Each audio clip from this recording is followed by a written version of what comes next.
Hello everyone, Ace here, and today we've got a bit of a controversial issue to discuss.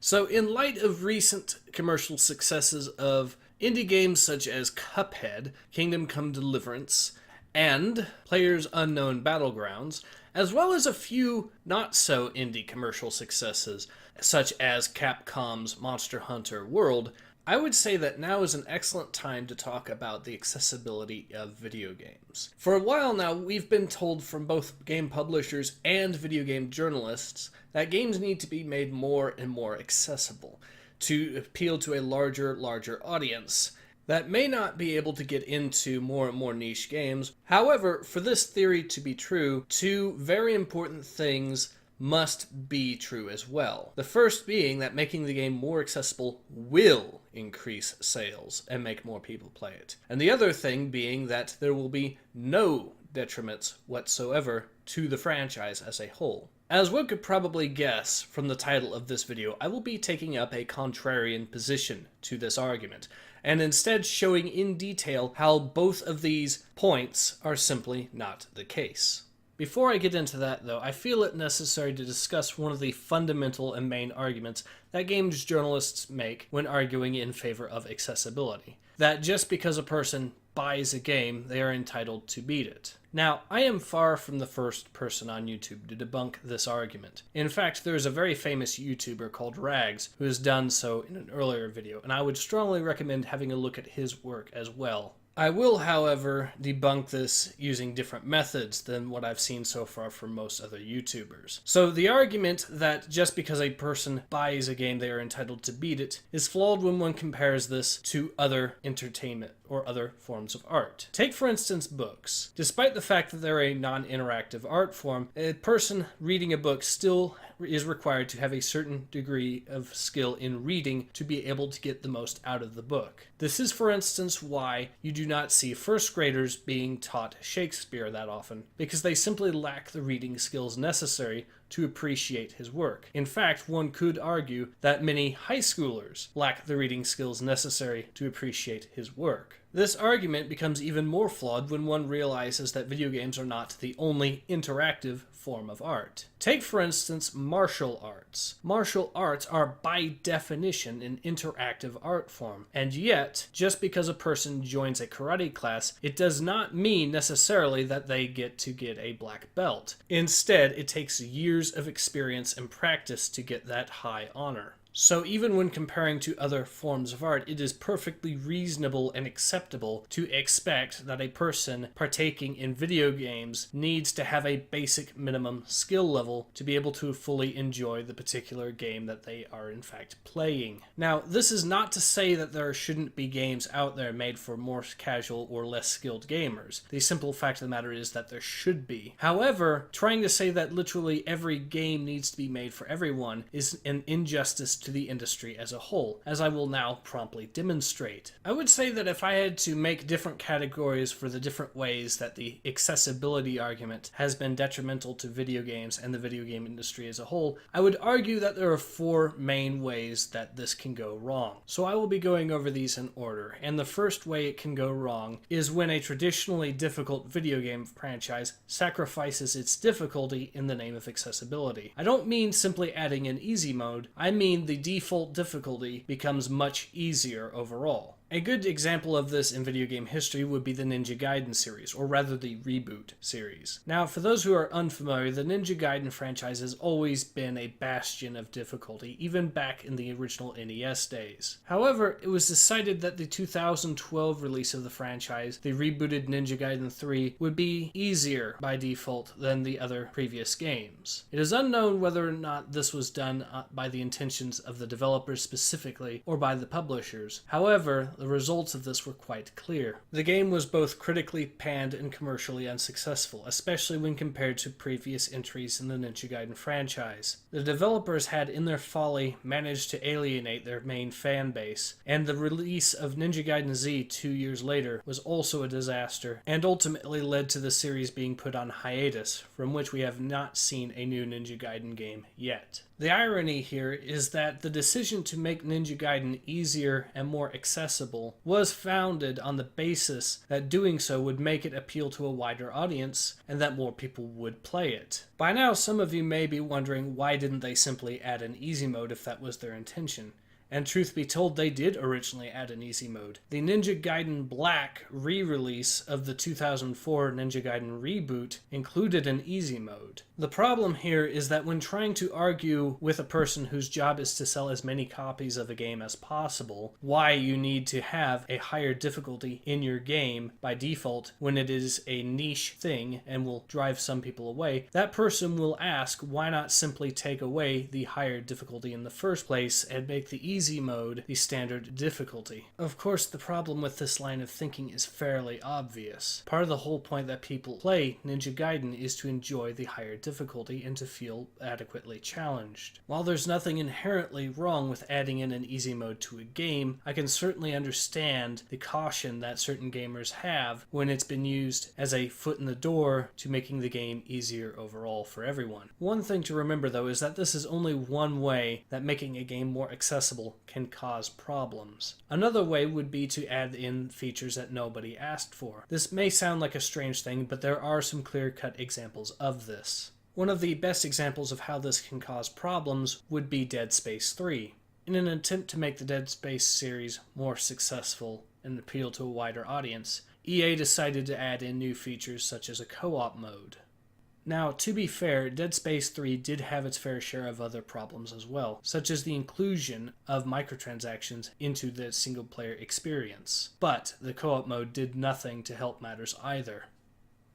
The main problems is that Dead Space 3 was a horror game first and foremost, and in addition, a horror game that was primarily a single-player experience beforehand. By shoehorning in a co-op mode that nobody asked for, all that EA had managed to do was make the game less scary for those who wish to play the game in co-op, as horror games are, with only rare exceptions, most scary when played alone. Some may be arguing by now, why should we care about a frivolous mode that does not affect us if we do not intend to play the game in co-op? Well, the counter to this argument is that it does actually affect the single player in subtle ways. By adding in a mode that nobody would ultimately use, all EA had succeeded in doing was diverting resources away from the single player where the game needed them most. This, of course, could affect things like balance or polish. The result of these mishaps by EA were quite severe. Dead Space 3 was the worst selling game in the franchise, and the beloved developer Visceral Games was ultimately shut down. This isn't even the only time that EA has made this specific mistake either. With the disastrous release of Battlefield 4, we find that EA decided to include a linear single-player campaign that was a completely different experience from the main multiplayer portion of Battlefield 4 that everyone wanted. This meant that a great deal of resources had to be diverted from the main multiplayer focus of the game to do scripting and coding for the single player. This, when combined with the rushed development cycle of the game, meant that it was released in an utterly buggy, disastrous state that made it effectively unplayable for a good while. Battlefield 4 was only saved after months of patches, often tested by the community before release. However, it should be noted that while the multiplayer portion of the game has been largely fixed, the single-player portion is still as buggy and broken as it was at launch, proving quite clearly that quite a bit of work had to go into making the single-player portion, work that did not carry over to the coding of the multiplayer, and work that could have very easily been better used elsewhere, resulting in a less buggy game at launch. However, this is only the second way how trying to make a game more accessible can ultimately backfire. Perhaps one of the most common and often most disastrous means is when developers or publishers try to dumb down the mechanics of the game to make it appeal to a wider audience, often sacrificing what made that particular franchise special in the first place. The difference between this and the first example is that this does not necessarily mean making the game easier or less difficult. It simply means making it simpler.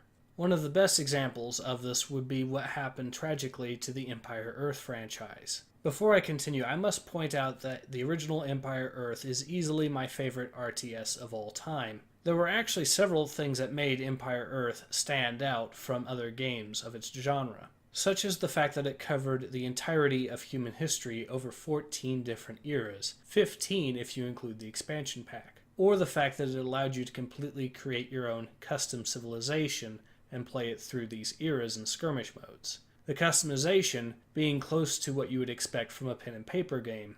Another thing I feel compelled to mention is the fact that the game actually made you feel like you were witnessing the evolution of warfare through human history, as certain unit trees became prevalent before becoming obsolete later on, requiring you to completely change your strategy over the course of the different eras, making them feel unique. I mention all this because Empire Earth 3 effectively destroyed everything that made the franchise originally good. Instead of 15 eras, we only had 5. This effectively removed the steady transition and evolution of human history and turned it into a far more generic game. This was only one of several major issues that the game had, and this was all because it was simplified and dumbed down to appeal to a wider audience. This move was so utterly disastrous that it killed off the franchise for good. It was so disastrous that the developer responsible for making this particular game has removed all references of it from their website in utter shame. There are plenty of other examples of this sort of thing happening as well, and it's not even just from a gameplay perspective. Sometimes it can be story elements too. A good example of this would be the tragic tale of what ended up happening to the Ultima franchise, and to the developer, Origin Systems. The Ultima games were one of the most popular role-play games to have ever come out of the 80s and 90s, and were the brainchild of Richard Garriott. These games were particularly well known for being obtuse, but they were also well known for having some fantastic storytelling, especially once Ultima 4 came out. However, the last 2 games were ultimately simplified in an attempt to make them appeal to a wider audience, and this would ultimately lead to the downfall of the franchise as a whole. In the case of Ultima 8 specifically, this meant introducing a platform minigame, which unfortunately simply did not work. However, whatever mishaps Ultima 8 had in terms of gameplay were nothing when compared to the utter slap in the face that Ultima 9 would become known for. In the case of Ultima 9, it wasn't enough to simply dumb down gameplay to turn it into a third-person hack-and-slash game. The publisher, EA, again, decided it would be wise to completely simplify the story and have the characters explain everything to the main character in the game. This was done in an attempt to bring new players up to speed on the franchise as a whole.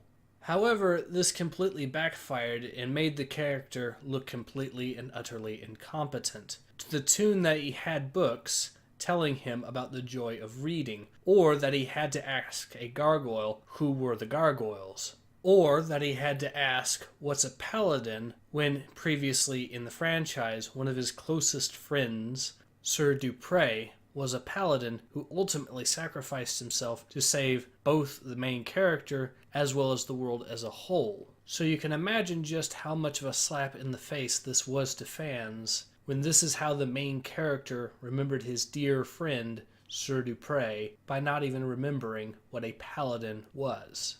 This game ultimately spelled the end of Origin Systems. They were shut down after this. The thing is that this isn't even the only franchise that they were known for. Origin Systems was also responsible for the beloved Wing Commander franchise. Something to point out is that Ultima 8 and Ultima 9 are great examples of just how far back the argument of accessibility has killed franchises. Ultima 8 was released in 1994, and Ultima 9 was released in 1999. This leads me to the fourth way that an obsession with accessibility in games can be unhealthy for the industry as a whole. As in its most extreme, it can result in mainstream publishers deciding to ignore entire genres of games. A great example of this would be the flight simulator genre. There was a time when flight simulators were a major genre on the PC. However, this time has well and truly passed. It passed somewhere roughly between the late 90s and early 2000s.